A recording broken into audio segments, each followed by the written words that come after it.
July 2nd, 2021. I was meditating on so many things that the Lord has let me know in these days, and while I was meditating on this, I was told, write what I will tell you.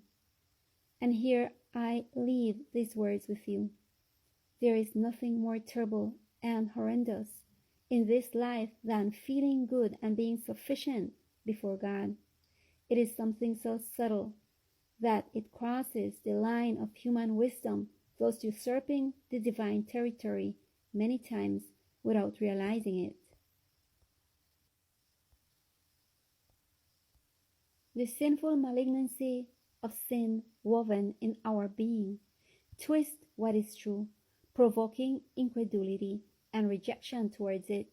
Meanwhile, what is analogous to it, malignity, and gives it effervescence of existence. It is a smell of pleasant acceptance. Iniquity is this. It is this gratifying acceptance of all that feeds self-sufficiency in us. And this is the precursor of prevarication, which cares and watches with great zeal and audacious joy that which brings morbid hormones to our being. The flesh is only sacrificed by a spirit subjected to the Holy of Israel. Not living for you anymore is the action of your flesh.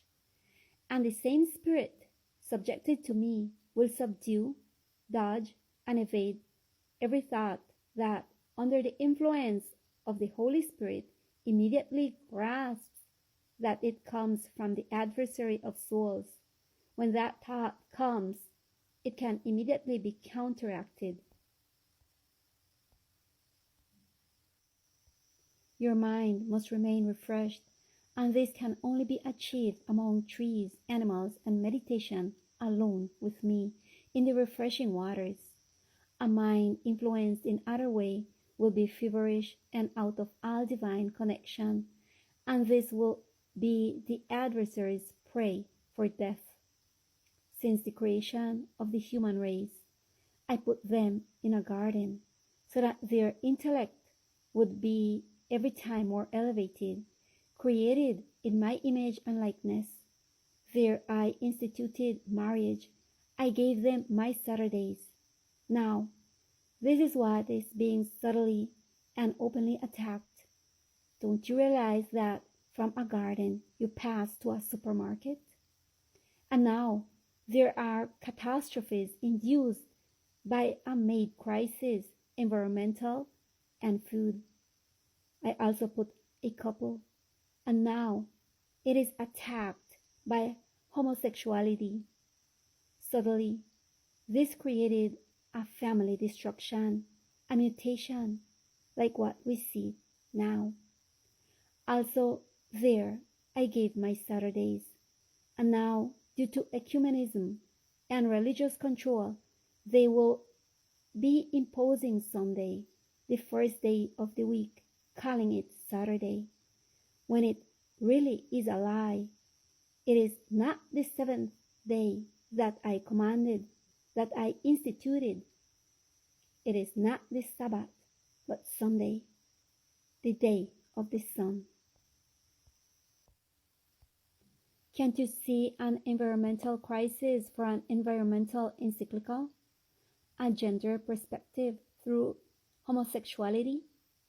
Sunday through ecumenism? Everything advocates to reconcile a world to go after the pagan day of worship.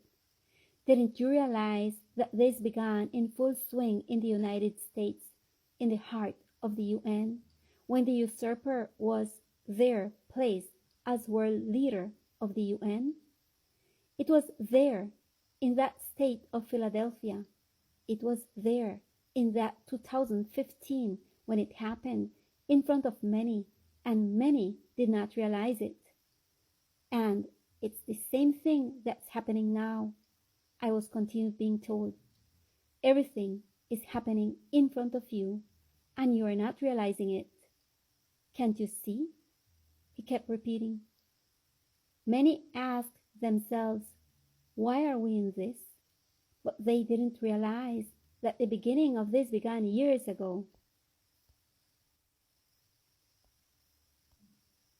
He again repeated, "Can't you see? You cannot see because of the provocations that are in your heart."